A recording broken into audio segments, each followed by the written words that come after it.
उनकी घर वापसी हुई है। और देखिए, अब से थोड़ी ही देर बाद यानी कि 10:30 बजे पटना में जेडीयू के राष्ट्रीय पदाधिकारियों की एक अहम बैठक होने जा रही है। ये बैठक जेडीयू के राष्ट्रीय अध्यक्ष ललन सिंह की अगुवाई में होगी।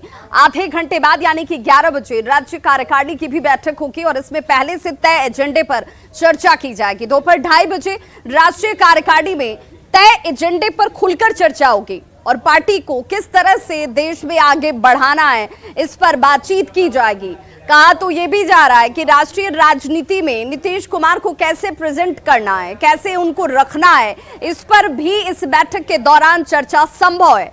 ये भी माना जा रहा है कि मणिपुर में जिस तरह से बीजेपी ने पार्टी को एक चोट पहुंचाई है, उस पर भी गहमा गहमी इस बैठक के अंदर नजर आ सकती है।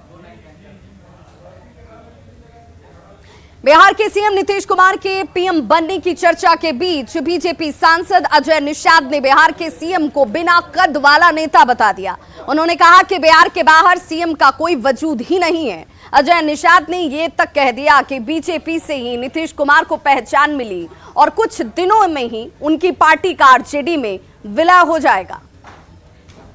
बिहार में जो उनका कद है, बिहार से बाहर उनको कोई नहीं जानता।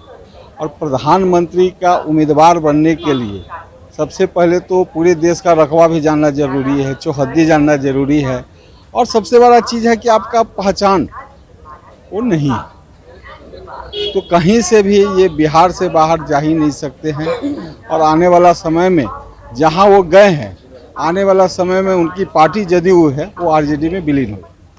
एआईएमआईएम प्रमुख असदुद्दीन ओवैसी के ट्वीट के बाद केंद्रीय मंत्री गिरिराज सिंह ने एक बार फिर से ओवैसी पर जोरदार हमला करते हुए कहा कि हर व्यक्ति को अपने मजहब का ख्याल रखना चाहिए और मजहब का सम्मान करना चाहिए। हम भी अपने मजहब के प्रति समर्पित हैं, लेकिन ओवैसी जिस तरह से भारत को तोड़ने की राजनीति कर रहे हैं और दूसरा जिन्ना बनने की कोशिश की जा रही है, उनके मंसूबे कभी कामयाब नहीं होंगे। उन्होंने यहां तक कहा कि ओवैसी के कथनी और करनी में एक बड़ा फर्क है। जिनकी मानसिकता ही तन से सर को अलग करने की हो, वो समाज जोड़ने की नहीं तोड़ने की राजनीति करने वाले कहलाते हैं।